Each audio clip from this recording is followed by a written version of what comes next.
বর্ষা আসলেই আমাদের সকলের ভিতরে কম্পন শুরু হয়ে যায়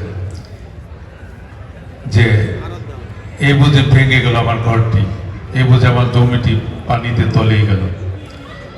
এই পদ্মা বাঁধের জন্য যত টাকা এসেছিল তার বেশিরভাগই কিন্তু বিগত দিনে যে ভোটারবিহীন এমপি ছিল আমাদের দরবের বাবাজি, তার নিজের বাড়ির সীমানা বাদ দিয়েছে, এখান থেকে টাকা নিয়ে বিদেশে পাচার করেছে। শুধু এখানকার টাকা কেন, বাংলাদেশ ব্যাংকের টাকা পর্যন্ত বিদেশে পাচার করেছে, দেশের সম্পদ বিদেশে পাচার করেছে।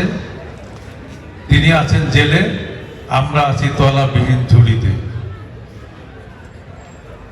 তাই এই দেশকে এগিয়ে নিয়ে যেতে হলে, এই পদ্মাকে বাঁচাতে হলে, আমাদের পদ্মার পাড়ের বাসিন্দা থেকে বাঁচাতে হলে এই পুরো পদ্মা দোহানগঞ্জে পদ্মার বাঁধ দেওয়া প্রয়োজন। এবং সে প্রকল্পটি অলরেডি ডিপার্টমেন্টের চিফ ইঞ্জিনিয়ারের সাথে কথা বলে আমি প্রকল্পটি ঢুকে দিয়েছি। অতি দ্রুতই নেট গভর্নমেন্ট আসার সাথে সাথে সে কাজগুলো শুরু হয়ে যাবে।